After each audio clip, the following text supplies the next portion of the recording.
बेटा हमने जो कल लेक्चर लिया था इससे पहला, उसमें मैंने आप लोगों को दो कॉन्सेप्ट सिखाए थे। एक तो मिनिमा का कॉन्सेप्ट सिखाया था, दूसरा कॉन्सेप्ट सिखाया था आपको परसेंटेज का फ्रैक्शन में कन्वर्जन कैसे करते हैं। और वहां पर हमने देखा था कि बहुत तरह के फार्मूले आप लोग किस तरह से डिलीट कर सकते हो।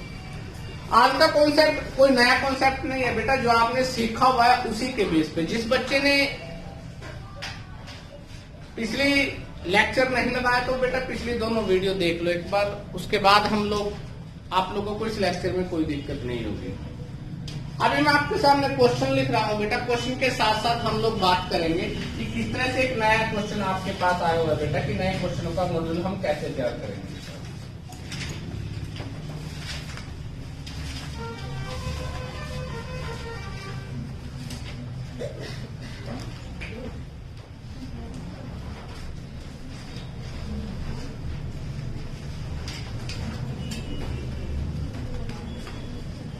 क्वेश्चन है बेटा, a person spent 25% of his income on house rent, comma 20% of the remaining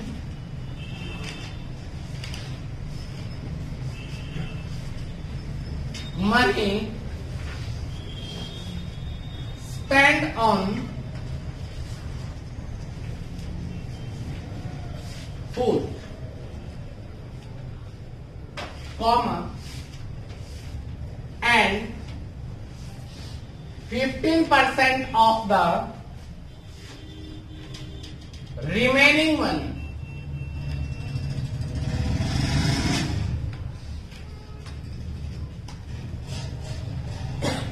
on traveling,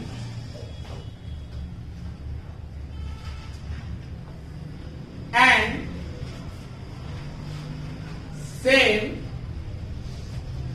rupees 3060 rupees.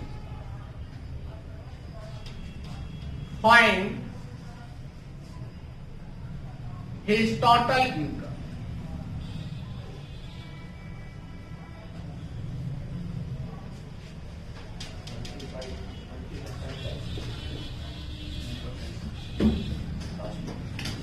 अब बात समझना बेटा, बात को ध्यान से, सारे पेन कॉपियां बंद कर दो पहले। जिसका हिंदी मीडियम है पहले बात को समझो बेटा। यहाँ पर आपको सिर्फ क्वेश्चन की लैंग्वेज नहीं सीखनी।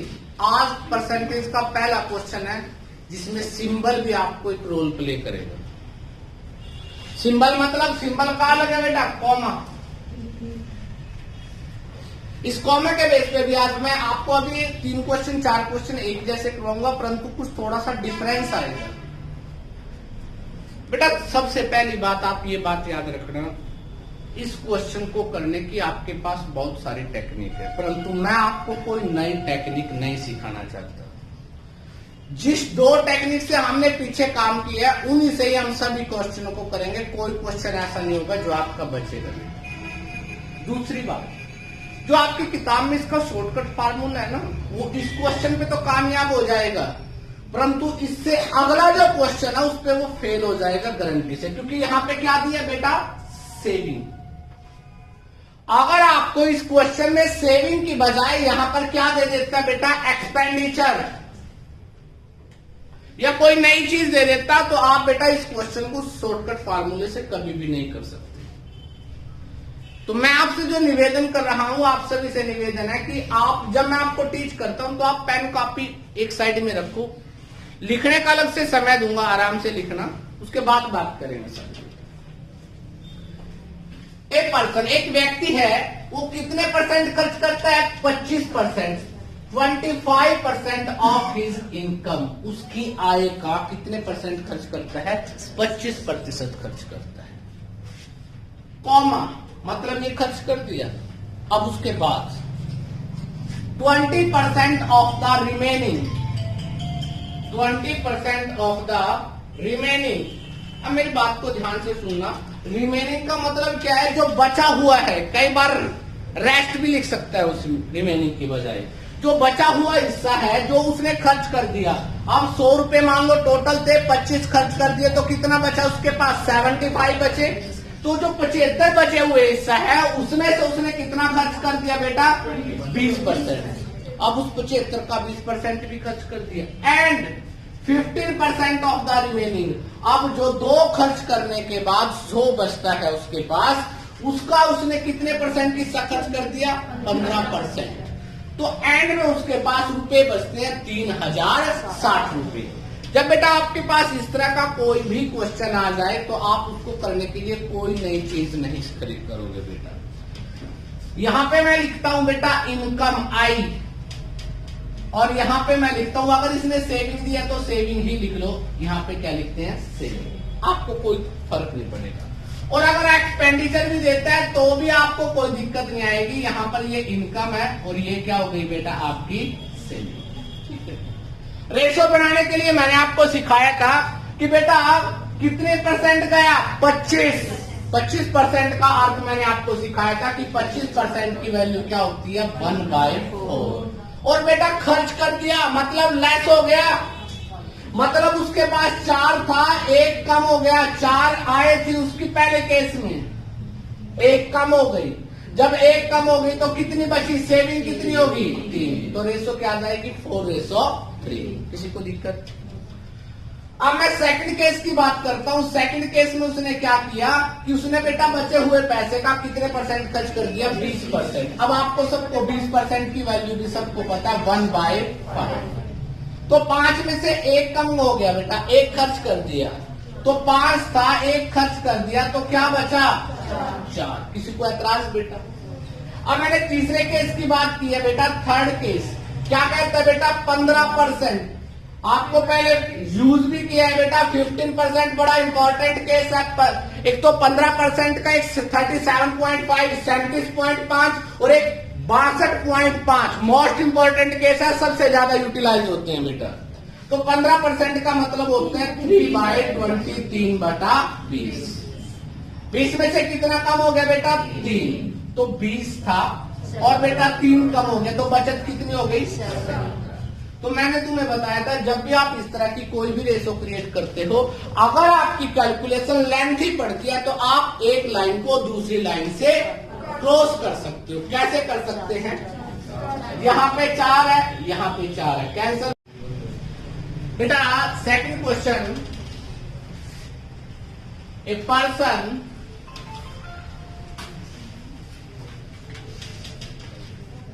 spent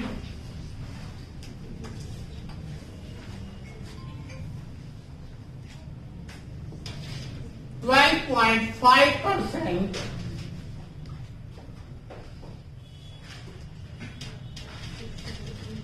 of his income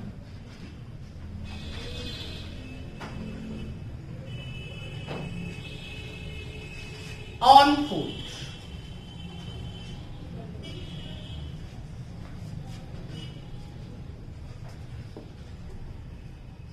Comma 18 into 3/4% of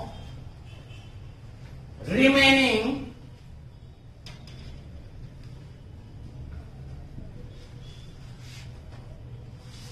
on traveling.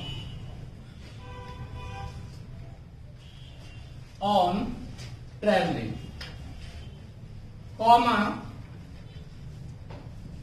and 20% of the remaining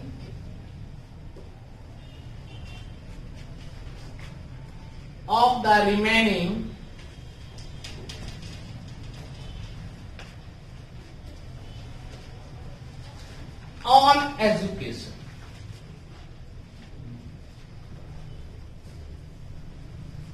And his total expenditure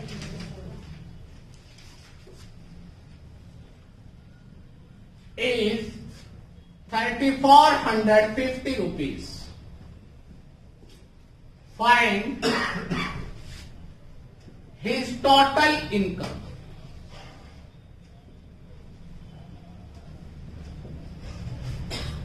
बेटा पेन को विराम अवस्था में डाल दीजिए, एक बार बात को समझिए। अब भी उसने क्या पूछा है, इनकम पूछी है। देखो क्वेश्चन जब भी आएगा आप क्वेश्चन की मतलब समझोगे तभी आपसे बात।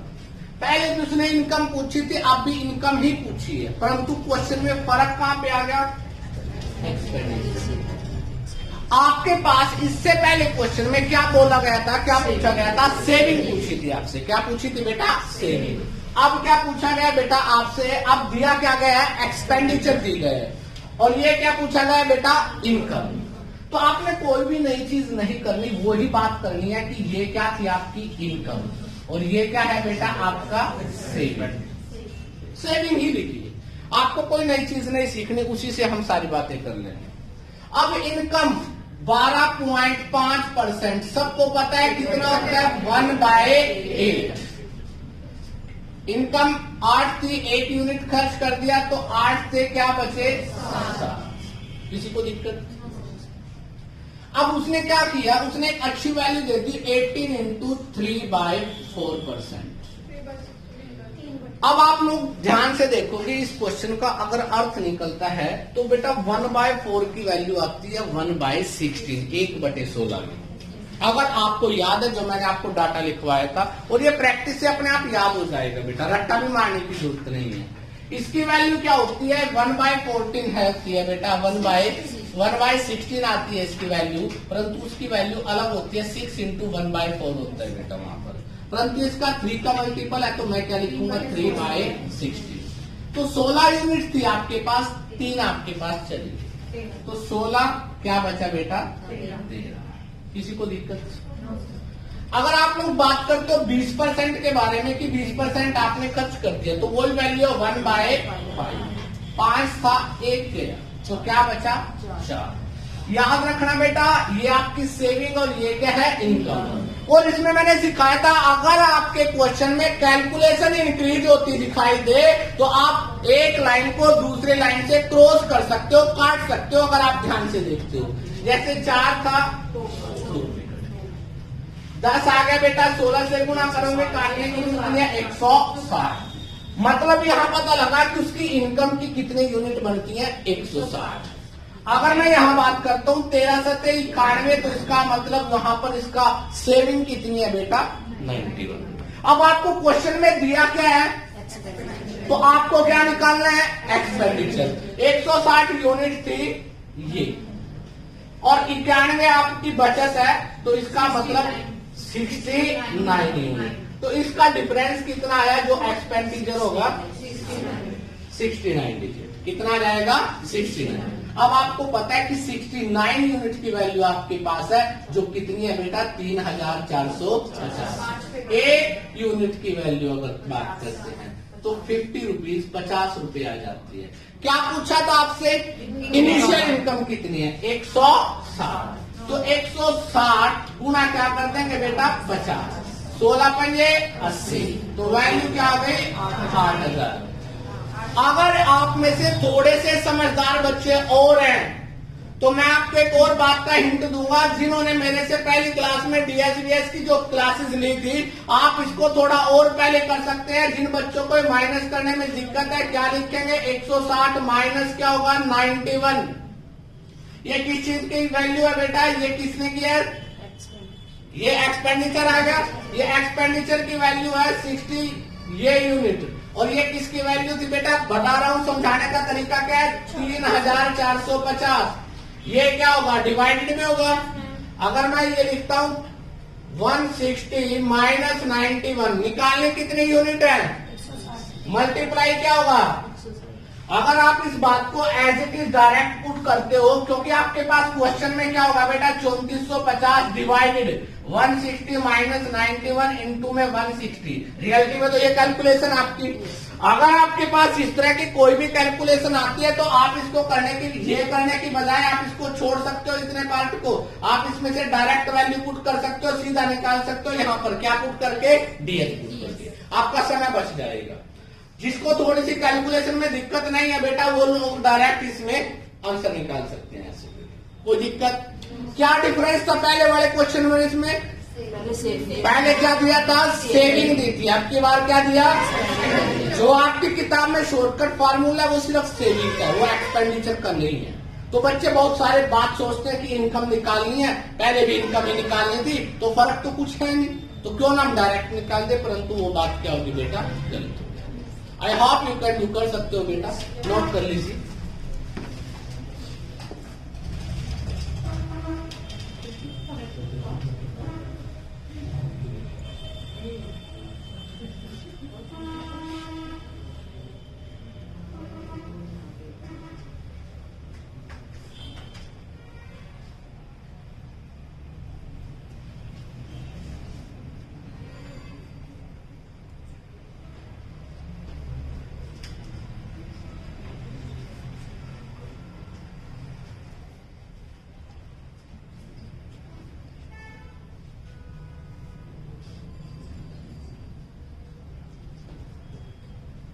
इससे अगले क्वेश्चन में थोड़ा सा चेंज है। रिमेनिंग वर्ड के बारे में थोड़ी सी अलग सी बात है, वो ध्यान से देखेंगे कि उसमें कैसे।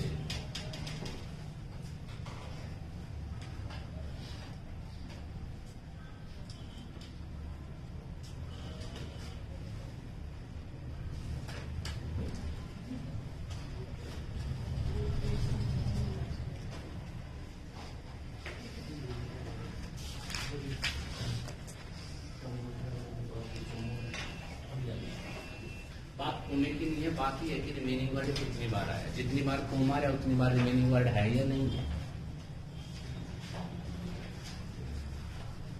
कर दिया होगा बेटा?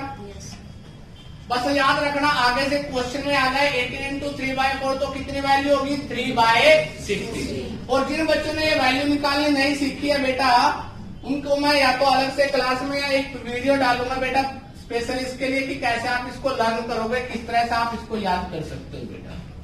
अब बेटा नेक्स्ट जो क्वेश्चन है आपको थोड़ा सा ध्यान से देखना है, क्योंकि जल्दबाजी में ये क्वेश्चन अगर एग्जाम में आ जाता है तो बेटा बच्चे 90% जल्दबाजी में इसको गलत कर देते हैं। कैसे करते हैं? ध्यान से देखिए। लिखता है बेटा क्वेश्चन में, a person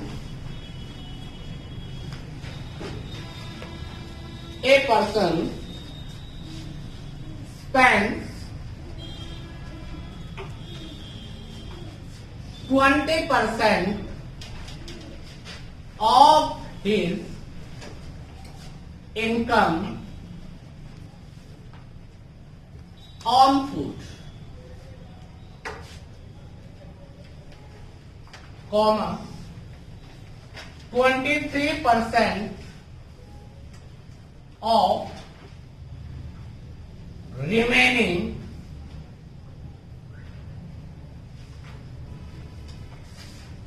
part on HR, house rent, comma 17% on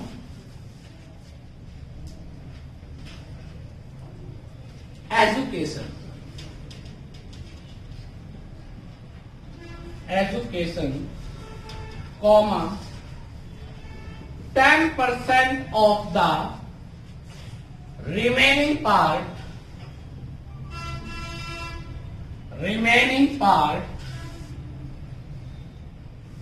on traveling.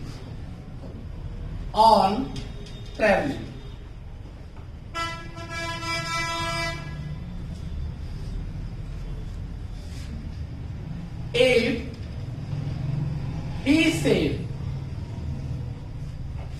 540 rupees,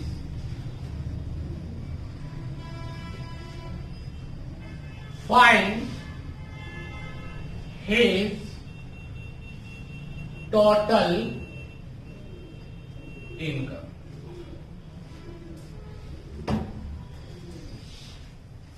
किसी को दिक्कत बेटा? कॉपियों को बंद करके ध्यान से देखो पहले क्वेश्चन में इस क्वेश्चन में डिफरेंस क्या है, क्योंकि जल्दबाजी कभी भी नहीं करोगे। जब भी जल्दबाजी करोगे क्वेश्चन में आप लोग मारे जाओगे बेटा। एक व्यक्ति उसने कितना खर्च कर दिया 20% of his income on food, comma आ गया बेटा 23% ऑफ रिमेनिंग। अब बेटा पहली लाइन में अगर हम बात करते हैं, फर्स्ट लाइन आपको मिली है इनकम है और ये क्या है सेविंग। 20% वैल्यू सबको पता है 1/5 होती है। 1/5 में से 5 यूनिट में से एक खर्च कर दिया तो सेविंग क्या बची बेटा आपकी 4। इसको दिक्कत। अब उसने क्वेश्चन में लिखा है बेटा, यहां कोमा आ गया। अब कोमे के बाद आप उसने लिखा 23% of the remaining on HR, comma 17% on education, comma 10% of the remaining. अब बेटा कोमा उसके बाद कितनी बार आया, 1 2 बार आ गया बेटा। और रिमेनिंग वर्ड कितनी बार आया, 2 बार आया। देखो बेटा ध्यान से देखे, 2 बार रिमेनिंग आया, 1 बार रिमेनिंग स्टार्टिंग में आया, 1 बार अब आया। संख्याएं कितनी है, 23 है, 17 है, 10 है। तो घटा कितनी बार, 3 बार। रिमेनिंग वर्ड कितनी बार आया, 2 बार। बात समझ आ रही है। अब तक जितने क्वेश्चन करते थे उन क्वेश्चनों में क्या था, जितनी बार कोमा आता था उतनी बार ही आपका रिमेनिंग वर्ड आ रहा था बेटा। अब बात को समझिए, क्या कहते हैं बेटा, बचे हुए 23% of the remaining part HR, comma 17% on education. ये वाली जो लाइन आपके पास आई है ये क्या है, इकट्ठी लाइन है। मतलब जो बचा हुआ हिस्सा है उसी हिस्से का 23% और उसी हिस्से का 17%। किस पे, 23 और 17 कितने हो गए बेटा, 40%। कितने हो गए, 40। अब 23% की अलग से वैल्यू नहीं निकालेंगे हम लोग, हम किसकी निकालेंगे, 40% की। जो बचा हुआ हिस्सा है, अब जो 20% खर्च करने के बाद जो बचा है उसका 23% और उसी का ही क्या है 17, क्योंकि 17 के साथ दोबारा रिमेनिंग नहीं आया। रिमेनिंग किसके साथ आया फिर, 10% के। तो इसका मतलब 23 और 17 वैल्यू क्या हो गई, 40। तो आपको क्वेश्चन में इस तरह की बातें भी याद रखनी है, कहीं ऐसा ना हो कि आप कंफ्यूज हो जाओ वहां पर बेटा। ठीक है, तो 23 और 17 40% है, इसकी वैल्यू होती है 2/5। 40% की वैल्यू क्या होती है, 2/5। तो 5 में कितना बचेगा, 3। किसी को दिक्कत। अब उसके बाद आपसे कहा है लास्ट में उसने कितने परसेंट, 10%। तो क्या होता है 1/10। तो 10 से क्या हो गया। अब आप देखते हैं बेटा क्वेश्चन इस तरह से कि आपकी कोई कटता है ठीक है, नहीं कटता तो कोई फर्क नहीं पड़ता बेटा। अगर आप देखते हो बेटा 4 करो तो हो जा सकता है, ये कितना आ जाता है 5 और ये कितना आता है 2, 2 पे कैंसिल हो जाता है। 5 5 5 कितना आ जाता है 125 यूनिट और ये कितना आ जाता है 54 यूनिट। अब आपको 54 यूनिट क्या है आपकी सेविंग और 125 क्या है इनकम। दिया क्या है क्वेश्चन में 540। कितना दिया है 540, यही दिया बेटा।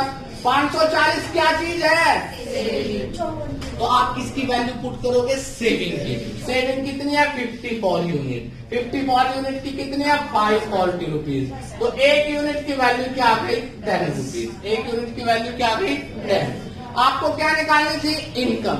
इनकम में कितनी यूनिट है 125। अगर 125 यूनिट है आपकी तो आप 125 इंटू क्या लिखेंगे 10, तो क्या आ जाएगा 1250। तो आंसर क्या आएगा 1250। बात समझ आ गई। दोनों पहला क्वेश्चन, दूसरा क्वेश्चन, तीसरा क्वेश्चन तीनों अलग थे। देखने वाले के लिए तो सेम होंगे, परंतु अगर क्वेश्चन निकालोगे, पहले क्वेश्चन में क्या दिया था आपको बेटा सेविंग दी थी, दूसरे क्वेश्चन में क्या दिया था एक्सपेंडिचर, और तीसरे क्वेश्चन में दिया तो बेटा आपको सेविंग ही है, परंतु बेटा कॉमे का डिफरेंस और रिमेनिंग वर्ड अलग अलग टाइप से लगा दिया, जिससे आपका क्वेश्चन क्या हो सकता है अलग हो सकता है बेटा। आई आप ये कैन डू कर सकते हो बेटा, नोट कीजिए।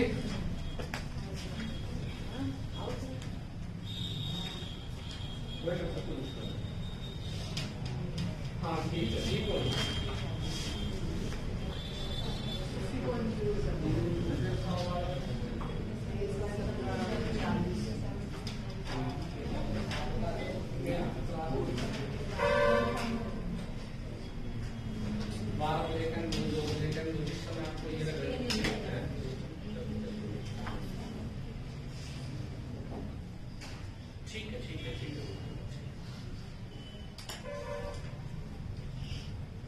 कोई बात नहीं।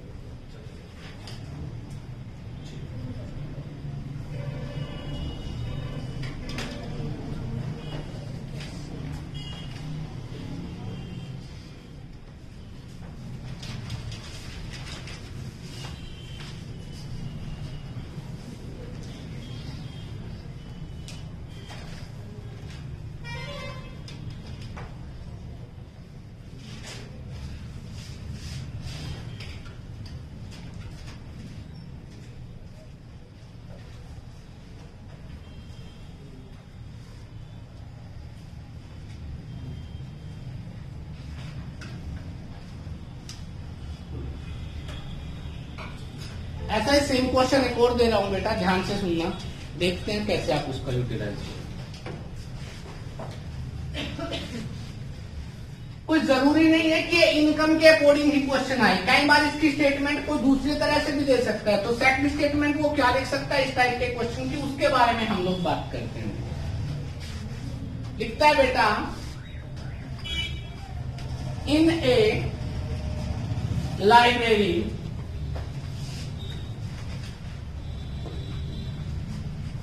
25% बुक्स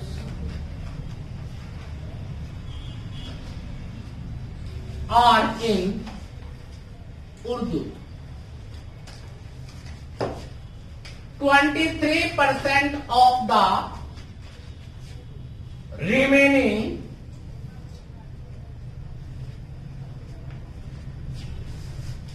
in Hindi. बची हुई का कितने परसेंट बेटा? 23, 37% of the 37% in Sanskrit.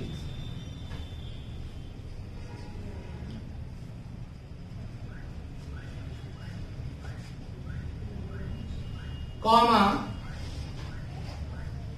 10% of the remaining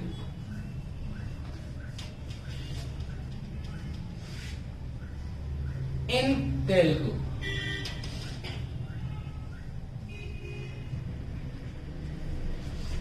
And remaining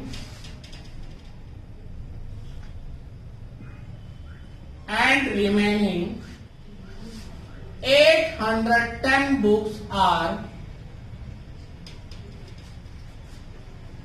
in English. Find total number of books in library.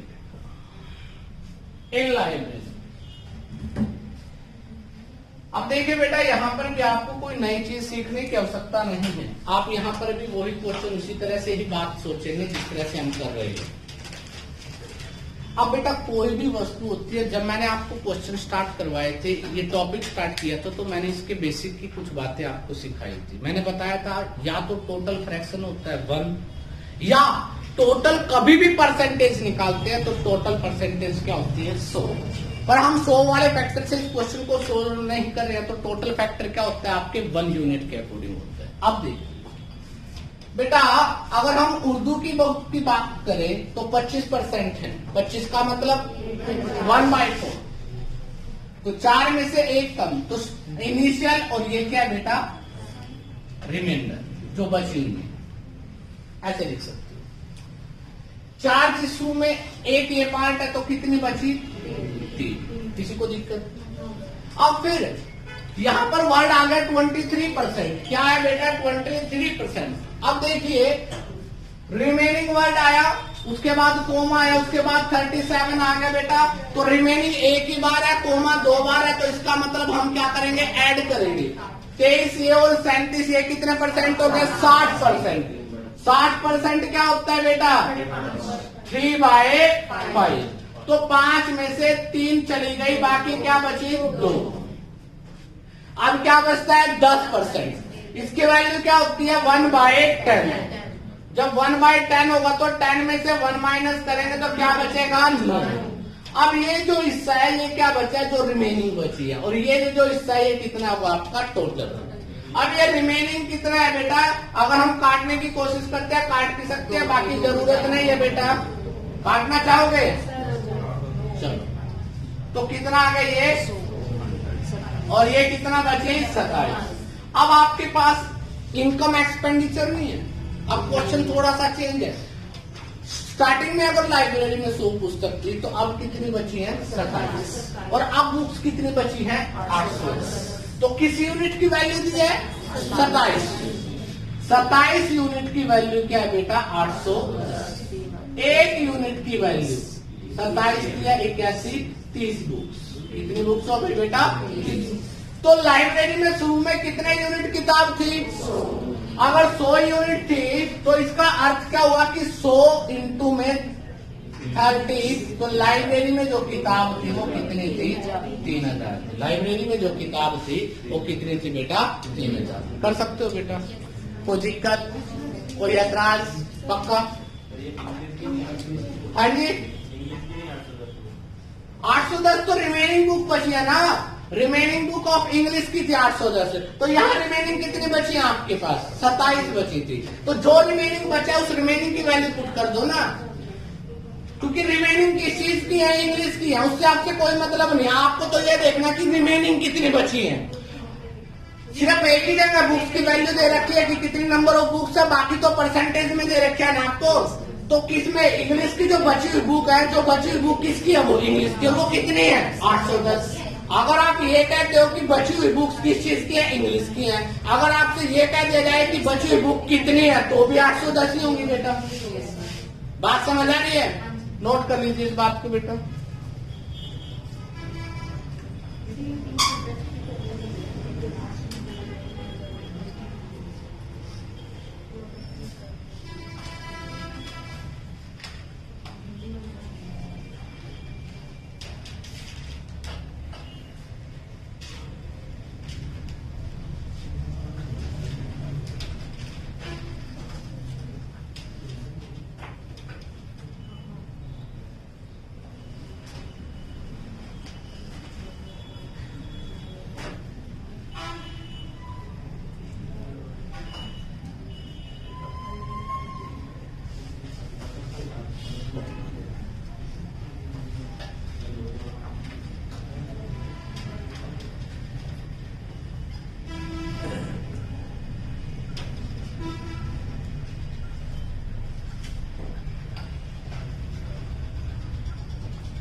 बात को समझना बेटा। अब हम नेक्स्ट टाइप का क्वेश्चन कर रहे हैं, नेक्स्ट टाइप, और उस क्वेश्चन की रेंज को समझना इंपॉर्टेंट है।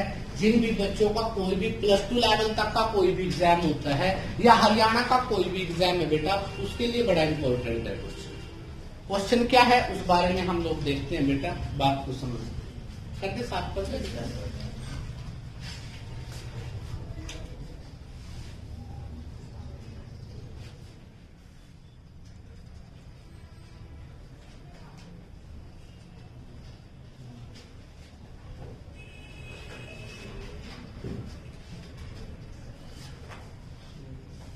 if a student score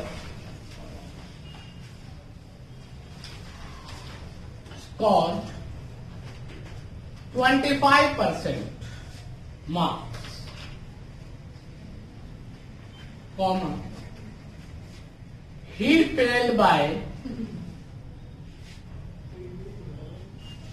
30 marks.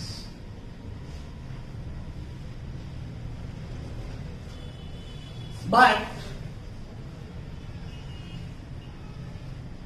if he scored 65% marks, then he got 50 marks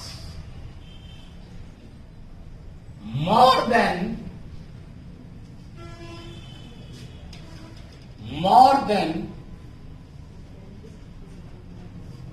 minimum passing marks.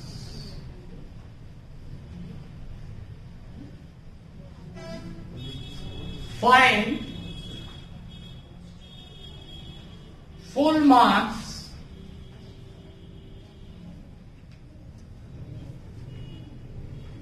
and passing percentage.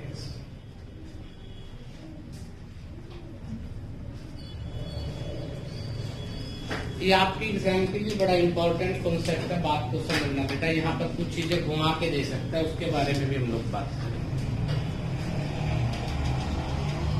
तो क्वेश्चन क्या है बेटा, बात को समझो। एक क्लास है, उसमें कौन है बेटा? विद्यार्थी है। उसने 25% मार्क्स लिए। कितने लिए बेटा? 25%। और वो फेल हो गया किससे? सबसे पहले तो बेटा इस वर्ड का मतलब समझो। मैंने आपको बताया था जब तक आपकी मैथमेटिक्स में क्या नहीं होगी बेटा, अंडरस्टैंडिंग नहीं होगी, तो आप जिंदगी में कभी भी कोई भी कितने भी फार्मूले कर लो, आप कभी सक्सेस नहीं हो सकते। अब बात को समझिए कि फेल होने का अर्थ क्या होता है। मैंने आपसे कह दिया कि मैं 10 नंबर से फेल हो गया, तो इस बात का अर्थ क्या है? यदि मेरे को 10 मिल जाते तो मैं क्या हो जाता? पास। बात समझ आ रही है? मैं कह देता हूं कि मैं 50 नंबर से फेल हो गया, इसका अर्थ क्या है? यदि मेरे को वो 50 नंबर मिल जाते तो मैं क्या हो जाता? यहां पर भी यही बात है। अगर ये बच्चा जो फेल हुआ है वो कितने मार्क्स से हुआ है? 30। अगर इसको 30 नंबर मिल जाते तो वो पास हो जाता? हो जाता बेटा। अब दूसरी कंडीशन में वही बच्चा ऐसे कंडीशन दूसरी करती, यदि वो 65% नंबर ले ले, कितने ले ले? 65%, तो ही गॉट 50 मार्क्स मोर। मोर का मतलब क्या होता है बेटा? ज्यादा। और मैंने तुम्हें बताया था जब भी आपकी गणित में मोर या लेस वर्ड आ जाए तो उसका मतलब होता है डिफरेंस। मतलब पास से कितना ज्यादा है? 50। मतलब 50 में और इसमें अगर एक बच्चा पास होता है और ये बेटा मार्क्स देखें तो उसमें कितने नंबरों का अंतर है? 50 नंबर का अंतर है बेटा। More than minimum passing marks. जो मिनिमम पासिंग मार्क्स होते हैं, जैसे आजकल आपकी यूनिवर्सिटी में 35% क्या होते हैं? मिनिमम होते हैं। तो जो मिनिमम पासिंग मार्क्स है उससे कितने नंबर ज्यादा आ जाते हैं? उसके 50। Find full marks. एक तो फुल मार्क्स ज्ञात करने हैं और पासिंग परसेंटेज भी आपको ज्ञात करनी है। दोनों पार्ट आपको याद रखने हैं। अब ध्यान से देखिए, आपको इस क्वेश्चन में कोई नई चीज नहीं सीखनी, आपको सिर्फ इस क्वेश्चन का मतलब समझ होना चाहिए। डायरेक्ट आंसर आप लोग निकाल सकते हैं। बेटा अगर मैं पहला केस देखता हूं, इसका पहले केस में उसने स्कोर कितना किया? बच्चे ने स्कोर किया 25%। और बेटा वो बच्चा फेल हो गया कितने मार्क्स से? 30 मार्क्स। किसी को दिक्कत? अब उसके सेकंड केस में क्या कहता है? सेकंड केस में आपसे सामने बात करता है सेकंड केस में कि उसने स्कोर कितना किया? ये इसका पहला केस था, ये इसका क्या है? सेकंड केस है। सेकंड केस में स्कोर किया उसने 65% मार्क्स। और वो बेटा कितने ज्यादा है? 50 प्लस है बेटा किससे? पासिंग से। पासिंग मार्क्स से कितने हैं? ज्यादा है। कितने ज्यादा है बेटा? 50। आपको ये दो बातें पता है और इसके अलावा क्वेश्चन में कुछ भी नहीं पता, तो आपको कोई भी नई चीज नहीं सीखनी। आप ध्यान से देखिए, अगर आप ही होते खुद स्वयं पे अप्लाई करके देखिए, आपके 25% मार्क्स है और आपके यहाँ पर कितने हैं? 65। अगर आप 25 से 65 की तरफ जाना चाहते हो तो आपको कितने की नीड है? 40% की आवश्यकता है। या मैं कह सकता हूं 25% और 65% में कितने का अंतर है? 40 का अंतर है। दोनों बातें सेम है। यहां तक किसी को दिक्कत? अब ये परसेंटेज में देखिए, अब देखते हैं बेटा मार्क्स में, इन दोनों में। अगर मैं ये बात यहाँ पे डायरेक्ट कह दूं कि 30 और 50 में अंतर कितने का है, तो आप 20 निकाल दोगे। 90% बच्चे यहाँ पर गलती करते हैं। आपने देखना है, बात को समझो। ये तो 30 से फेल है, मतलब इसको तो पास होने के लिए 30 और चाहिए, और इसके पास पास से भी 50 ज्यादा है। एक आदमी के पास 30 लाख रुपए कर्ज है और एक आदमी की जेब में 50 लाख रुपए है, तो उन दोनों में अगर डिफरेंस देखे तो 80 लाख है। कितने का है? 80 का। 30 तो वो जो उसको देना है और 50 उसके मुकाबले में और चाहिए, तब जाके उसके बराबरी कर सकते हैं, अदरवाइज नो। बात समझ आ गई? तो बेटा यहाँ पर हम लोग देखते हैं फेल कितने से है, पास से ज्यादा कितने हैं। जब आपके क्वेश्चन में फेल की और पास से ज्यादा की बात आ जाए तो याद रखना बेटा 30 और 50 कितने हैं? 80। तो यहाँ पर इन दोनों में डिफरेंस कितना है? 80 का, ना कि 20 का बेटा। बात समझ आ गई? देखो इसके पास तो 30 नंबर से फेल हो गया, और जो 30 से फेल हो गया तो इसका मतलब पास होने के लिए कितने चाहिए? उसको 30 चाहिए। और इसके पास 5 से भी 50 ज्यादा है, तो इसके यहां तक पहुंचने के लिए उसको कितने मार्क्स की जरूरत है, या मैं कह सकता हूं कितने का डिफरेंस है, 80 का। तो 40% वैल्यू ये हो गई, 80 मार्क्स ये हो गए। तो बेटा इसका अर्थ हुआ कि 40% की वैल्यू कितनी है, 80 है। 1% की वैल्यू कितनी आ गई, 2। अगर मैं 100% की बात करता हूं तो कितनी होगी बेटा, 200। अब यहां तक तो ये बात सारे समझ गए होंगे कि यहां तक तो आप सब क्वेश्चन कर सकते हो, परंतु अब क्वेश्चन में एक बात और पूछ ली गई है कि 200 मार्क्स टोटल हैं। अब पासिंग परसेंट, बहुत सारे बच्चे यहाँ पे अलग अलग कॉन्सेप्ट निकालते हैं। कैसे, क्या करते हैं, पासिंग। देखो बेटा या तो फर्स्ट कंडीशन ले लो या फिर सेकंड कंडीशन ले लो। अब पास होने के लिए आपको मार्क्स कितने चाहिए, अगर आप 25% लेते हो तो आपको 30 मार्क्स और चाहिए, चाहिए या नहीं चाहिए। तो अब आप लोगों को, कुछ बच्चे क्या करते हैं, अलग अलग तरीकों से निकालते हैं। आपके पास क्या निकालना है, आपने निकालना है पासिंग परसेंटेज। तो एक परसेंटेज तो है, दूसरी को कन्वर्ट करना है। अब 30 नंबर, देखो 25 तो है, अब ये जो 30 नंबर है ये किसके परसेंटेज बनानी है, टोटल से ही बढ़ती है। टोटल कितने मार्क्स थे, 200 मार्क्स थे। ये तो ये 30 जो नंबर है कितने परसेंट होंगे, किसका, 200 का। तो इनटू में क्या करते हैं, 100। तो बेटा ये कितना आ जाता है, 15%। तो बेटा ये 30 मार्क्स क्या हो गए, 15। बहुत सारे बच्चे ऐसा भी सोचेंगे कि 30 का आधा हो गया 15, कोई जरूरी नहीं है आधा होगा, यहाँ तो ऑटोमेटिक एक कंडीशन आ गई। तो 30%, 30 नंबरों के परसेंटेज क्या आ गई, 15। तो पास होने के लिए आपको कितने चाहिए, 25 ये और 15% ये। तो पास होने के लिए परसेंटेज कितनी होगी, 40% होगी। कितनी होगी बेटा, 40%। कोई दिक्कत, कोई एतराज, दोबारा सुन लीजिए। आपने क्या देखा, इस बच्चे ने कितना स्कोर किया, 25%, इसने कितना किया, 65। अगर आप 25 से 65 के अंतर देखते हो तो डिफरेंस कितना आ गया, 40% का। ठीक है, और ये मैं आपको लिख के बता रहा हूं, आप पेपर में ऐसे नहीं करोगे। आप बेटा वही देखोगे, पहले में 25 था, यहाँ पर 65 है, तो सीधा आंसर लिखोगे 40% इज इक्वल टू। बात समझ आ रही है। कभी वहां पे ये इनिशियल और ये फाइनल लिख के अपना टाइम वेस्ट करो, आपको ऐसा नहीं करना। आपको तो आपके पास 10-5 सेकंड का जितना भी समय होता है, आप तो सेकंडों में चलोगे वहां पर। कभी ये पूरी थ्योरी लिखो, ये पूरी थ्योरी तो मैं आपको समझाने के लिए पढ़ा रहा हूँ बेटा। आपने पेपर में पढ़ लिया 50 और ये 25 और 65 का अंतर क्या आ गया, 40। आपका आंसर आ गया 40%। ठीक है, अब देखिए बेटा यहाँ 30 मार्क्स से क्या हो गया, फेल हो गया, और ये 50 मार्क्स के ज्यादा है, तो अंतर कितना आ गया, 80। तो 1% की वैल्यू क्या हो गई, 2, और 1 की वैल्यू 2 है, तो 100 की कितनी होगी, 200। कई बच्चे जो स्टार्टिंग में पहली बार क्लास लगा रहे हैं वो बात ये भी सोचेंगे कि सर 100 क्यों निकाला। किसी भी वस्तु का टोटल, चाहे वो आपकी एज है परसेंटेज में, चाहे बेटा आपकी इनकम है, और चाहे आपकी अन्य कोई भी संख्या है, अगर टोटल किसी भी चीज का निकालते हैं तो टोटल हमेशा क्या होता है, 100% होता है, 100% होता है। बात समझ आ गई। 100% की वैल्यू क्या आ गई, 200। अब बेटा आपको ये पता लग गया कि 200 मार्क्स आपके टोटल हैं। अब आपसे क्वेश्चन में क्या पूछा है, क्वेश्चन में पूछा है कि उसको कितने परसेंट पास होने के लिए चाहिए। अब दूसरा तरीका भी अपना सकते हो। अभी हमने पहले वाला केस किया था, मैं दूसरा केस लेता हूँ। जब ये 65% नंबर लेता है तो बेटा कितने ज्यादा है, 50। तो 65% में से 50 माइनस कर देंगे, तब भी आप लोगों का आंसर आ जाएगा पास होने के लिए। 65% जब लेता है तो पास होने से 50 नंबर ज्यादा है, तो प्रतिशत बतानी है पासिंग की।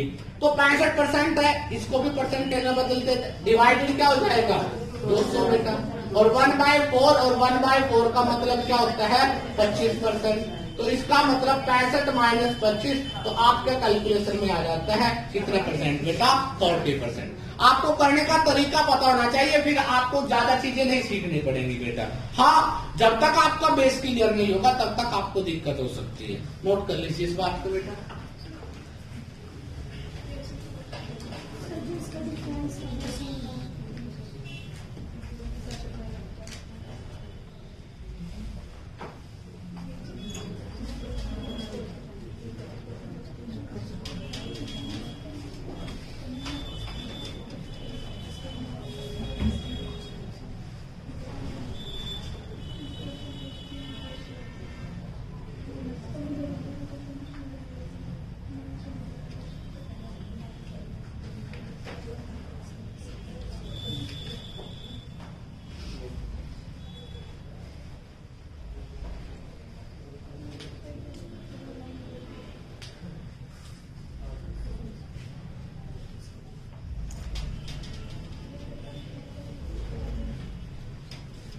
नेक्स्ट क्वेश्चन में मैं थोड़ा सा इंटरचेंज कर देता हूँ, जो परसेंटेज की वैल्यू थी वो मार्क्स में कर देता हूँ, जो मार्क्स की वैल्यू थी वो परसेंटेज में कर देता हूँ। बात को समझना कि कैसे हम लोग सोच सकते हैं।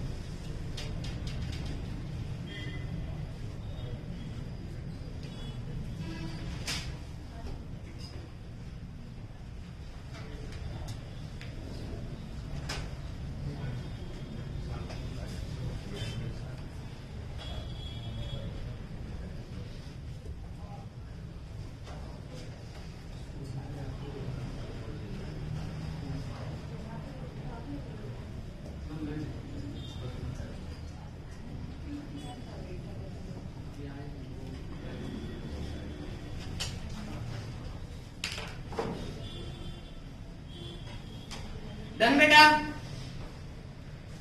अब इसी क्वेश्चन में थोड़ा सा फर्क पैदा कर देते हैं, बात को समझना। यहां तक किसी को दिक्कत हो बेटा? अब देखिए,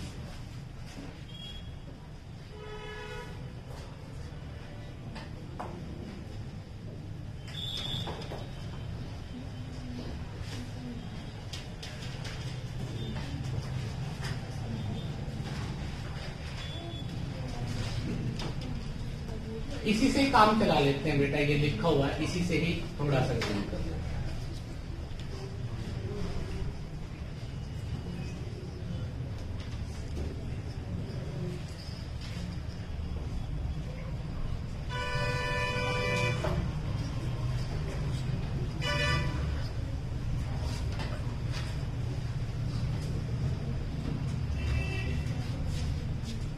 A student scored 240 marks and he will be paid by 5% marks.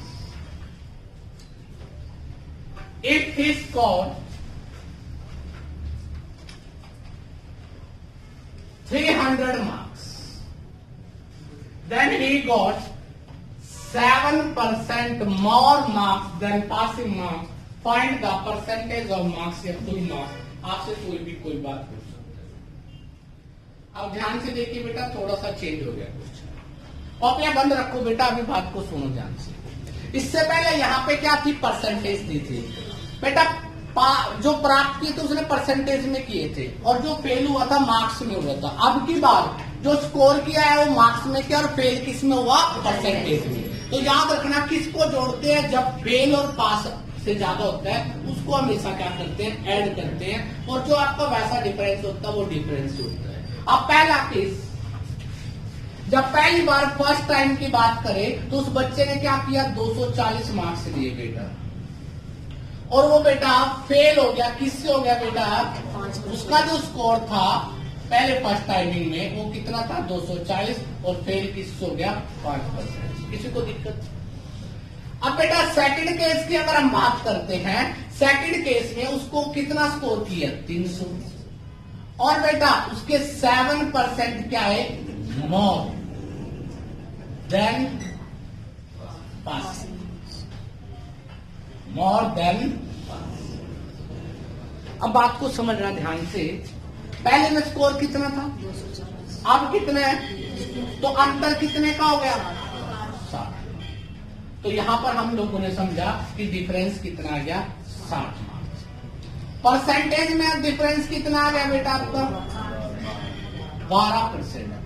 देखो पास होने के, वो फेल हो गया किससे? 5 से। सबसे पहले तो पास होगा 5%, तो उसको पास के लिए चाहिए, इसके लिए उसको 7% और चाहिए, क्योंकि पास होने से 7% ज्यादा है। तो 7 और 5 क्या हो गए? 12। तो अब आपको ये चीज माइंड में रख लेनी है कि कहां पर आपको प्लस करना और कहां पर माइनस। प्लस कहां पे करना है बेटा? जहां पर एक जगह फेल आए और एक जगह क्या हो? पास हो। और जहां पर डायरेक्ट वैल्यू आ जाए उसमें क्या कर दोगे आप लोग? डिफरेंस। तो आपको पता लग गया कि यहाँ पर 12% की जो वैल्यू है वो कितनी है? 60 है। 1% की वैल्यू क्या आ गई? 5। 100% तो क्या होगा बेटा? 500। तो अब आपको पता लग गया कि टोटल कितनी है बेटा? आपको एग्जाम में यही पार्ट करना है, ये नहीं देखोगे, ये तो वहीं से चेक करोगे, क्वेश्चन को ही चेक करोगे। जैसी आदत डालोगे वैसा ही क्वेश्चन का बेस बदल जाएगा। अब 100% की वैल्यू 500 हो गई, टोटल मार्क्स आ गए। अब बेटा पहले वाली कंडीशन को उठाओ पहले कि अगर आप 240 नंबर लेते हो तो फेल किससे होते हो? 5% से। मतलब आपके पास होने के लिए जो परसेंटेज चाहिए वो कितनी चाहिए? एक तो 240 नंबर चाहिए और साथ में कितनी चाहिए? 5%। बात समझ आ गई बेटा? अब 240 को क्या करेंगे? परसेंटेज में चेंज करेंगे। परसेंटेज में चेंज करने के लिए बेटा आप किससे? टोटल कितना है? 500 है। टोटल कितना है? 500। अब बहुत सारे बच्चे कलम भी चला सकते हैं, बहुत सारे बच्चे पेन भी चला सकते हैं और बहुत सारे बिना पेन के भी निकाल सकते हैं। आप लोग विद्वान हो, अगर ये 250 होता तो 50% हो जाता। कितना कम है? 10 कम है। और इसकी 1% की वैल्यू 5 है बेटा, तो 5 वैल्यू है तो इसका मतलब 48% की वैल्यू आएगी। बात दिमाग का यूटिलाइज कीजिए। जिन बच्चों ने मेरी एडवांस क्लास लगा रखी है वो ध्यान से देखिए क्वेश्चन को कैसे करेंगे। कैलकुलेशन नहीं करनी। अगर ये 250 है तो 50% होता कितना कम है? 10। तो 500 का 1% क्या होता है? 5। 2% क्या हो जाएगा? 10। तो 50 में से 2% कम हो गए तो कितना आ गया? 48। और जिन बच्चों को नहीं आता तो 100 कर ले ऐसे साथ में बेटा, और 2 जीरो से 2 जीरो कैंसिल, और यहाँ पर आ जाएगा 48 प्लस में 5। तो पास होने के लिए कितना चाहिए बेटा?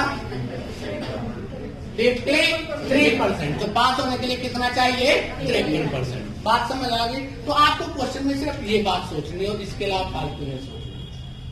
कर सकते हो बेटा, कोई दिक्कत? बात समझ आ गई कि क्वेश्चन में डिफरेंस क्या था? पहले वाले में यहाँ पर क्या दिया था? परसेंटेज दी थी। अब यहाँ पे क्या दिए हैं? मार्क्स। उसमें यहाँ पे क्या दी थी? परसेंटेज। यहाँ पर क्या दिए थे? मार्क्स। और इसमें अपोजिट कर दिया। ऐसा भी क्वेश्चन आपको दे सकता है बेटा। अगर 500 का 5% का 25 जुड़ गया 205 का हो गया सर। जी सर। 205 टोटल हो गया बटा 500 परसेंटेज का 100 ऐसे भी कर सकते। बिल्कुल, तो भी कर सकते हैं, तो भी कर सकते हैं। और कोई जरूरी नहीं ऐसे भी करना। कोई माता रानी ने बता रहे क्या यही काम करना है। अभी देखिए एक और नई चीज पैदा कर देते हैं बेटा। वही पेपर है, पास भी उतने परसेंट चल रहे उसमें, और फेल तो बेटा कितने परसेंट का हो सकता है? पासिंग मार्क्स तो बराबर होंगे पेपर में, चाहे केस पहला है चाहे क्या दूसरा है। जिन बच्चों को एक भाषा लैंग्वेज नहीं पता लगती कि इस तरह से कर सकते हैं, वो एक और नई चीज भी खोल सकते हैं आप अपने लिए। सही बताया। 200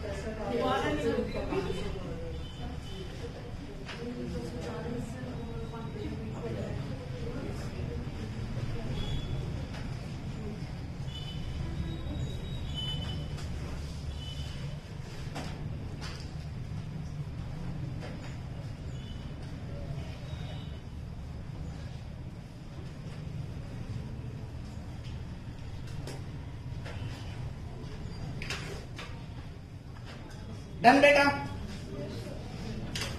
अब मेरी बात को दूसरे तरीके से भी सोचना थोड़ा सा।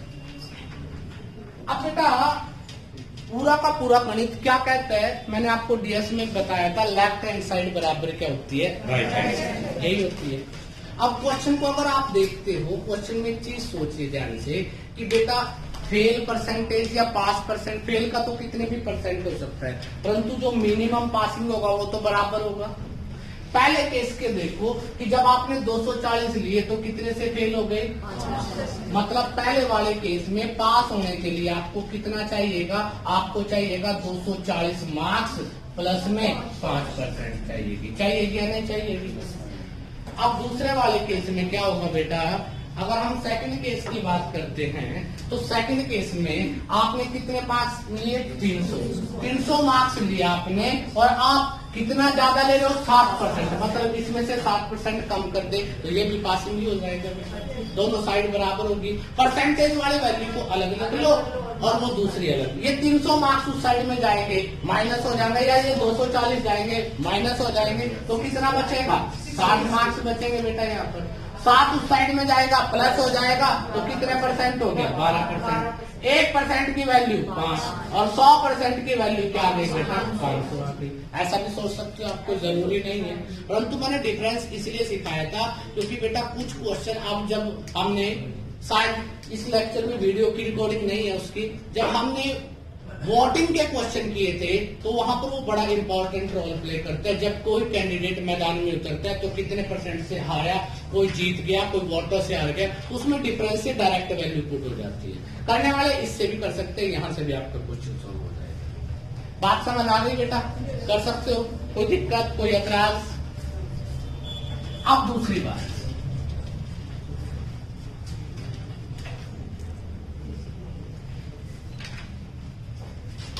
नेक्स्ट क्वेश्चन जो आपका है बेटा वो थोड़ा सा अलग टाइप का है, या लिख लीजिए आप लोग बेटा next type question, type next. अब नेक्स्ट टाइप क्वेश्चन को जब हम कर रहे हैं तो बात को समझना कि कैसे लेना, इंपॉर्टेंट है और इंपॉर्टेंट के साथ बेटा लॉजिकल भी है। याद रखना, आप जैसे बहुत सारे बच्चे इस क्वेश्चन को गलत करके आते हैं और आज के बाद आप लोग दोबारा जिंदगी में इसको गलत नहीं करोगे, रॉन्ग नहीं करोगे। क्या लिखते हैं क्वेश्चन में? A person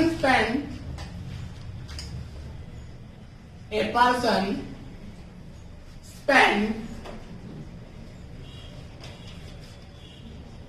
80% of his income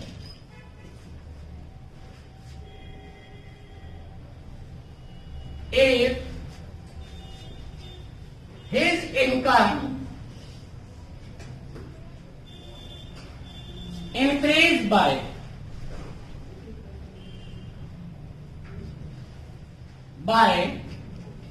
19% and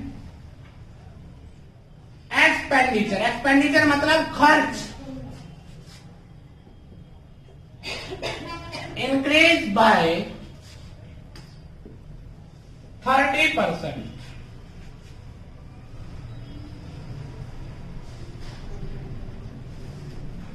how much percent change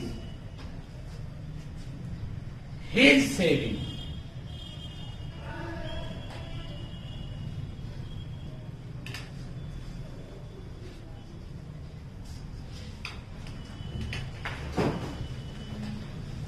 अब मैं आपको 2-3 बातें सिखा रहा हूं, ध्यान से सुनना बेटा। जब मैं आपको इस टॉपिक के बारे में बात करूंगा नेक्स्ट जो टॉपिक आपका शायद प्रॉफिट लॉस का हो या किसी भी टॉपिक हो, तो उसमें 2 चीजें बातों का ध्यान रखना। सबको पता है फार्मूले का, सबको पता है क्या इनकम होती है, क्या एक्सपेंडिचर होती है, परंतु उसको लिखने का तरीका बदल दोगे तो जिंदगी में बहुत कामयाब होता है। जब मैं आपको रेशो टॉपिक करवाऊंगा तब मैं आपको डिटेल में बताऊंगा कि किस तरह से आप रेशो के बारे में बात करते हो और किस तरह आप रेशो को निकाल सकते हो। यहां पर आप सभी को पता है ये एक वर्ड होता है इनकम। इनकम में से एक्सपेंडिचर माइनस कर दे तो क्या बचता है? सेविंग। और यहां पर बड़ा अच्छा वर्ड दिया है, हाउ मच परसेंट चेंज। और कई बार जब आप अच्छे लेवल का एग्जाम देते हो तो बेटा 2 सेम वैल्यू हो जाते हैं। चेंज का मतलब क्या होगा? कितने परसेंट इंक्रीज हुआ या फिर क्या हुआ? डिक्रीज। अब मान लो 10% आंसर आ जाए इसका, तो आपके ऑप्शन में 2 बार 10% दे देता है कि 10% इंक्रीज 10% डिक्रीज। तो अब आपने देखना है कि वो 10% इंक्रीज वाला ठीक है या 10% डिक्रीज वाला ठीक है। तो जब भी आप इस तरह का कोई भी क्वेश्चन करते हो तो यहीं से सहारा लेना है। और अब इस बात को समझना, मैंने क्या बताया था, कोई भी वस्तु होती है अपने आप में कितने परसेंट होती है? 100%। ये इनकम हो गई उसकी कितनी बेटा? एक्सपेंडिचर कितना खर्च करता था वो? 80। तो बचत कितनी थी? 20। किसी को दिक्कत बेटा? एक व्यक्ति आरंभ में क्या इनकम थी? I don't know. उसने नहीं बताया कि 3,750 थे उसके या 5,07,736 रुपए की उसकी आय थी बेटा। ऐसी कोई बात नहीं की उसने। जब भी आपको पास परसेंटेज में कोई क्वेश्चन आता है तो परसेंटेज में आपको, हाँ एक और क्वेश्चन की बात याद आ गई, कई बार क्वेश्चन में ऐसा भी आया हुआ है कि उसमें बहुत सारे रुपए की बात करता है क्वेश्चन में, परंतु उसमें क्वेश्चन किसमें दिया होता है? विद परसेंटेज, और आंसर भी किसमें होता है? परसेंटेज में। तो ऐसी अवस्था में भी आपको मैं कल एग्जाम्पल दिखाऊंगा आप लोगों को करके, कि ऐसी अवस्था में भी आपको रुपए का सहारा नहीं लेना, आप डायरेक्ट आंसर निकालोगे। अगर क्वेश्चन परसेंटेज में गिवन है और परसेंटेज ही पूछी गई है, तो चाहे उसकी आय 5 लाख थी और चाहे 5,000 थी, उससे कोई फर्क नहीं पड़ेगा। अब बात को समझिए, इनकम क्या होती है? 100%। खर्च कितना किया उसने? 80%। तो बचत कितनी हो गई? 30। अब यहाँ पर बाद में उसने सेकंड में कहा है इंक्रीज, मतलब बढ़ गई। कितना? क्या बढ़ गई? इनकम। उसकी आय में वृद्धि हो गई। कितने परसेंट? 19। मतलब 100 का 19। पहले कितनी थी? 100। पहले से कितनी ज्यादा बढ़ी? 19। तो इसका मतलब अब इनकम कितनी होगी? 119। किसी को दिक्कत? अब उसके बाद क्या कहता है कि एक्सपेंडिचर इंक्रीज बाय 30%। अब बात को ध्यान से सोचना, बहुत सारे बच्चे क्या करेंगे, जैसे 100 में 19 जोड़ दिया, क्योंकि प्रतिशत क्या होता है, किससे तुलना होती है? 100 से, और 100 का 19 क्या होगा? 19। जब भी कोई वैल्यू 100 होती है, उसका जितना परसेंट निकालोगे उसकी वही वैल्यू होती है। अगर 100 का 50 निकालोगे तो 50 ही होगा, अगर 100 का 20 निकालोगे तो 20 ही होता है। अब क्या कहता है कि 30% बढ़ गई। बहुत सारे बच्चे क्या करेंगे? 30 को प्लस कर देंगे। सुनीता एक बात देखना, बहुत सारे बच्चे क्या करेंगे? बेटा एक सेकंड, 30% को क्या कर देंगे? इंक्रीज कर देंगे। तो आप लोग 8 और 3 क्या हो जाता है बेटा? 12, 110% लिख दोगे। नहीं, ऐसे नहीं। ये आप लोगों की बहुत बड़ी गलतफहमी है। अब बात को समझना बेटा, क्या चीज इंक्रीज हुई है? एक्सपेंडिचर। एक्सपेंडिचर कितना था? 80। अब ये जो 80 है, इस 80 का 30% इंक्रीज हुआ है। मतलब कितना? 8 दिया 24। तो एक्सपेंडिचर जो बढ़ा है बेटा, वो कितना बढ़ा है? 30 नहीं बढ़ा, कितना बढ़ा? 24। तो 24 इंक्रीज हो गया, तो 24 ऐड कर दिया, तो अब आपका खर्च क्या हो गया? 104। बात समझ आ गई? अब आप ये देखिए, 119 आपका टोटल इनकम थी, 104 रुपया आपका खर्च हो गया, तो आपने बचत कितनी की? 15। अब आप ध्यान से देखिए, अब आपका बहुत सारे बच्चे क्या करेंगे, वहां पे ऑप्शन में होगा ये 20 और ये 15, 5 लिख के आओगे, बहुत सारे बच्चे 5 भी, परंतु उसने क्या पूछा है? कितने प्रतिशत क्या हो गया? चेंज। बेटा कितना चेंज हुआ? 5 चेंज हुआ। अब जब प्रतिशत निकालते हैं, मैंने बताया था प्रति का मतलब होता है डिवाइडेड, और डिवाइडेड का रूल बताया था, जिससे तुलना की जाती है और जिससे कंपेयर किया जाता है वो क्या होता है? अब 5 कम हुआ बेटा, किससे कम हुआ? 20 से। तो 5 कम है 20 से, तो 5/20 करेंगे बेटा, क्या जाएगा? 1/4, और उसकी वैल्यू क्या होती है? 25%। क्या हो गई बेटा? कमी। तो इसका मतलब उसकी सेविंग में कितने परसेंट डिक्रीज हो गया? 25%। किसी को दिक्कत? कोई एतराज? दोबारा एक्सप्लेन करता हूँ, नोट कर लीजिए एक बार जल्दी से।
बेटा डन।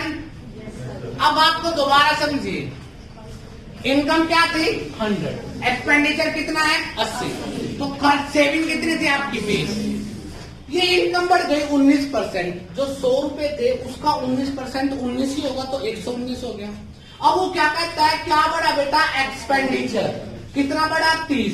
तो बहुत सारे बच्चे पहले एक्सपेंडिचर कितना था 80 था, 80 का 30% बढ़ता है बेटा, 80 का 30। कुछ बच्चे 80 में सीधा 30 जोड़ देते हैं, बात को समझना। एक्सपेंडिचर बढ़ा 30%, तो कितना था एक्सपेंडिचर 80, तो 80 का 30 बढ़ता है, ना कि 100 का 30 बेटा। तो 80 का 30% क्या हो गया 24, 24 बढ़ा तो क्या हो गया 104। तो आपकी इनकम 119 हो गई, खर्च 104 हो गया, बचत कितनी रहेगी 15। अब आपसे 15 नहीं पूछी, आपसे पूछा कितने परसेंट पहले से सेविंग में चेंज हो गया। तो बेटा 5 का चेंज हो गया। 5 रुपए पहले से क्या हुए कम, पहले 20 थे, तो तुलना किससे करेंगे 20 से, 5/20 तो 1/4, तो आंसर क्या आ जाएगा 25% कम। किसी को दिक्कत, कोई ऐतराज कर सकते हो बेटा। अब नेक्स्ट क्वेश्चन के बारे में बात करते हैं लोग बेटा।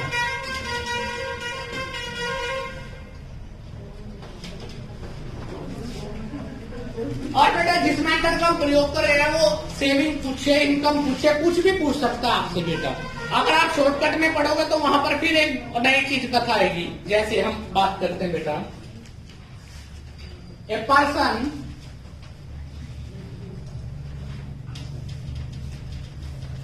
Spend 75% of his income if his saving decreased by 20%,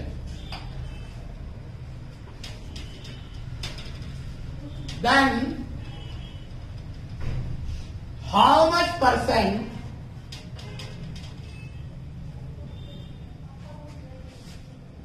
income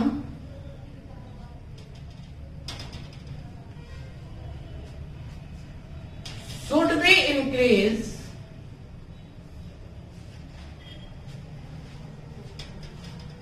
so that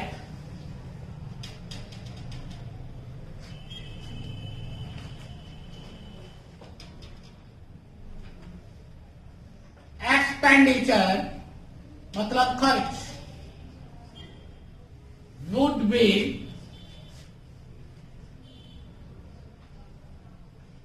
increased by 20%।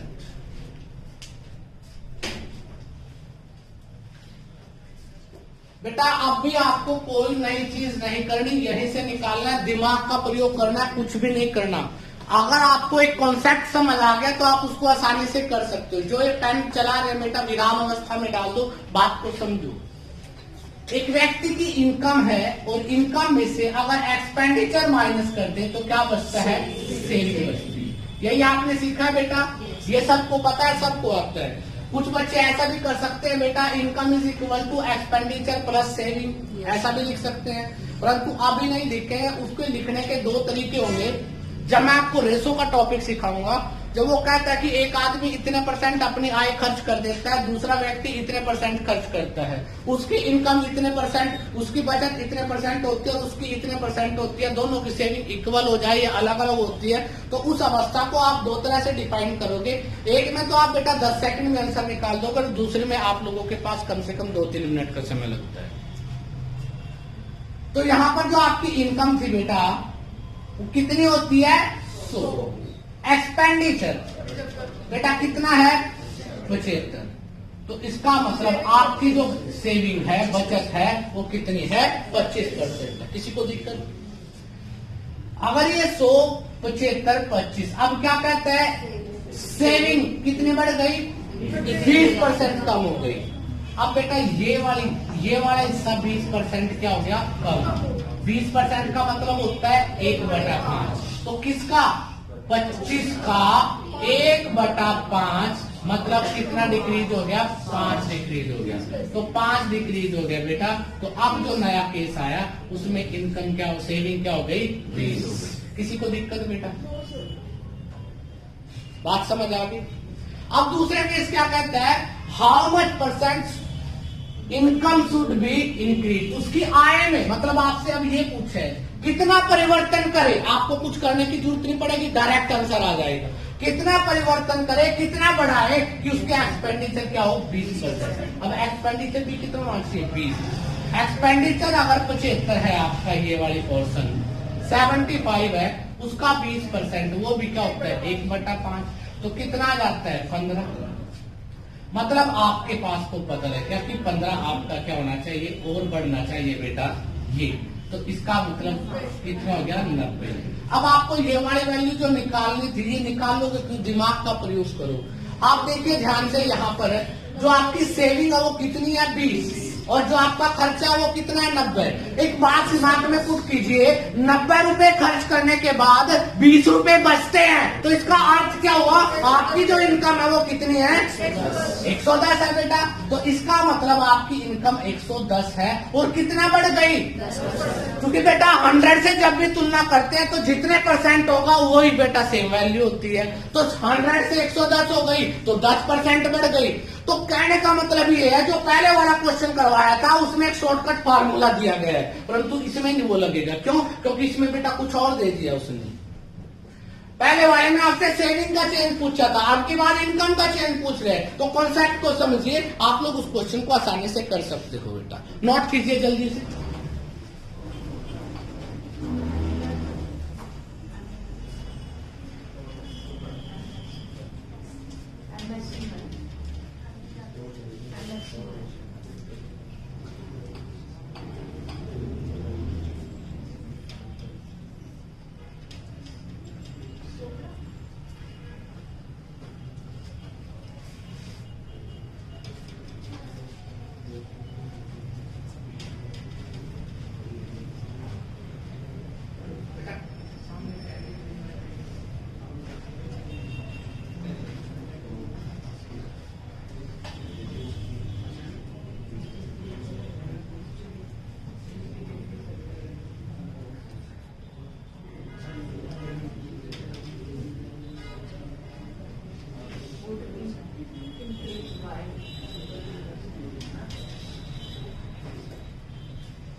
Mobile चला के मोबाइल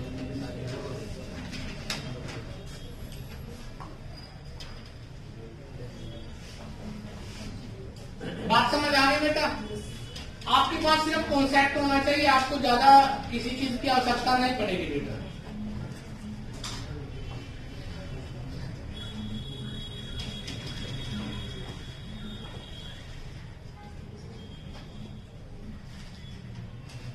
अगर वो इसी क्वेश्चन को थोड़ा सा अच्छे रूप में और भी दे सकता है, इसको क्वेश्चन को रेशो में भी डाल सकता है। और इसकी फ्रैक्शन वैल्यू को भी थोड़ा गलत वे में लिख सकता है ताकि बच्चा उलझ जाए बेटा। अगर आप इस क्वेश्चन को थोड़ा और स्टैंडर्ड में देखते हो तो बेटा थोड़ी और तरीके से भी बात कर सकते हैं। कैसे लिख सकते हैं उसके बारे में बात करते हैं बेटा।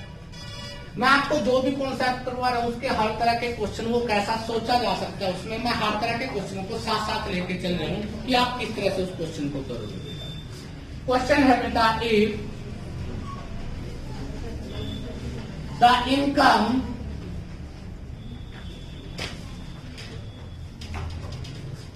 and expenditure ratio of a person is 12:7, 12:7 है। If income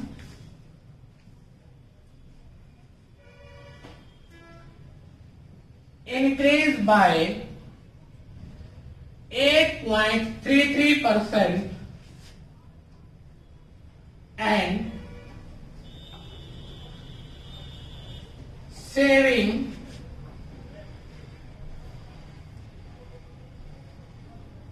increased by 40%, then how much percent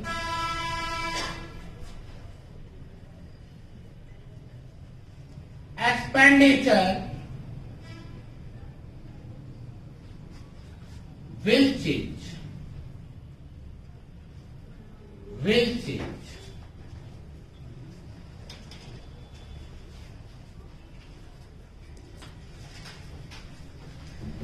अब बात को समझना बेटा ध्यान से, बड़ा इंपॉर्टेंट क्वेश्चन है। जो बच्चे थोड़े से अच्छे लेवल की तैयारी कर रहे हैं हम सब के लिए क्वेश्चन है।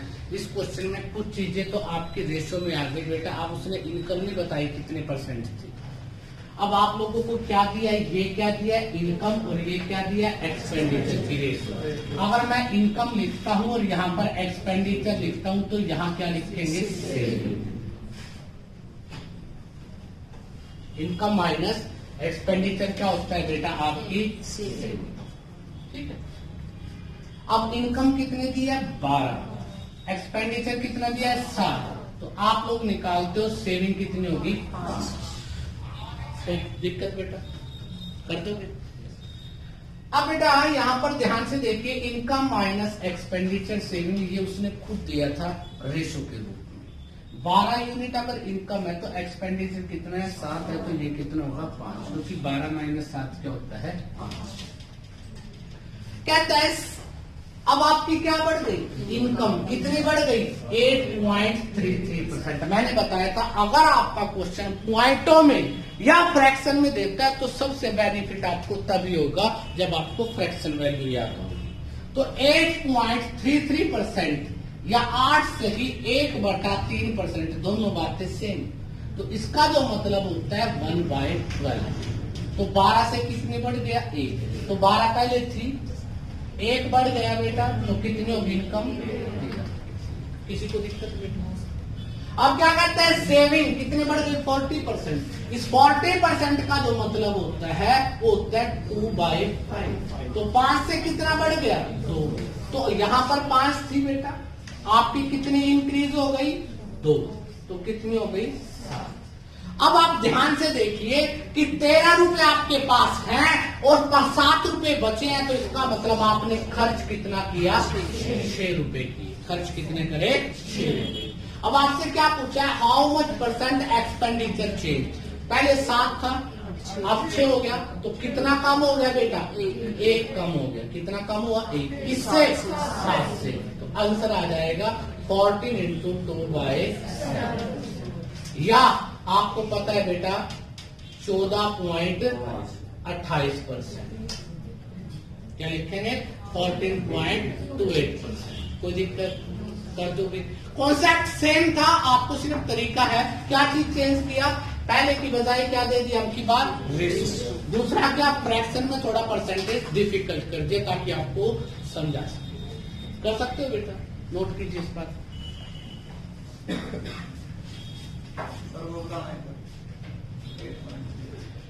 बेटा 8.33% का मतलब होता है 1/12।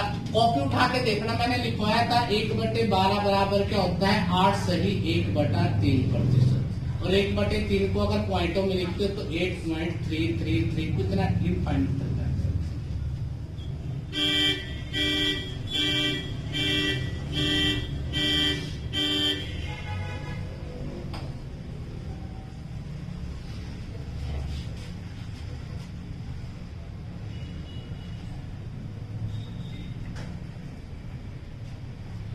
इसी क्वेश्चन में वो कई तरह की लैंग्वेज यूज करता है, मैं सभी तरह की लैंग्वेज आपको लिखवाऊंगा ताकि आप क्वेश्चन को समझो। कॉन्सेप्ट सेम है, सिर्फ आपकी क्वेश्चन की लैंग्वेज चेंज हो जाती है।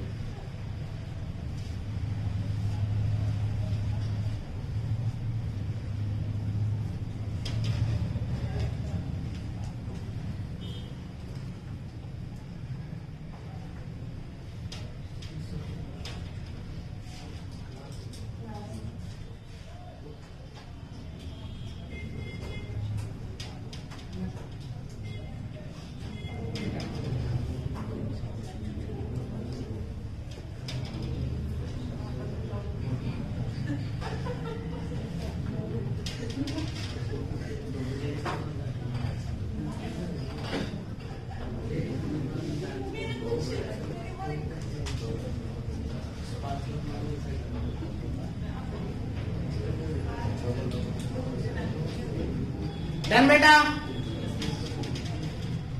अगर वो थोड़ा और इसी क्वेश्चन को थोड़ा और अच्छे रूप में लिखना चाहे तो वो एक और तरह से भी लिख सकता है। इसको देखते हैं बेटा, देखो कॉन्सेप्ट सेम है, क्वेश्चन को डिफरेंट वे में लिखता है। आपको लगता है क्वेश्चन अलग है, क्वेश्चन सेम रहेगा बेटा। देखना अब एक और नई बात समझ लेंगे।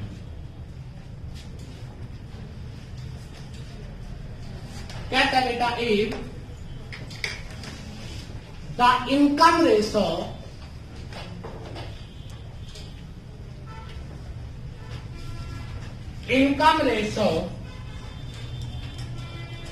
income and saving ratio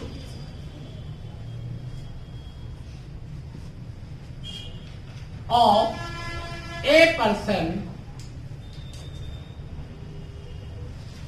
is 25:9. If saving increase 1/3 and expenditure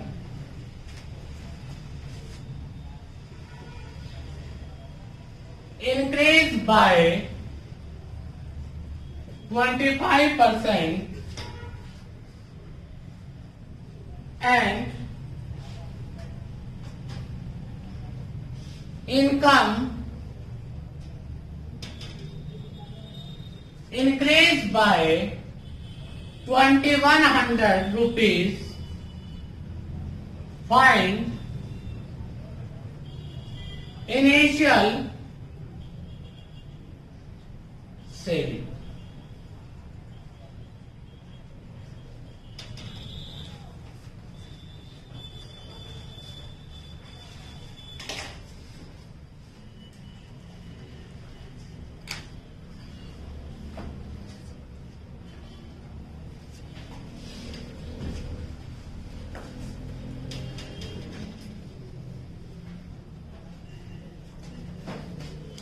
अब बात को समझना, क्वेश्चन सेम है, बस थोड़ा सा उसने कुछ और नई चीजें डाल दी इसमें।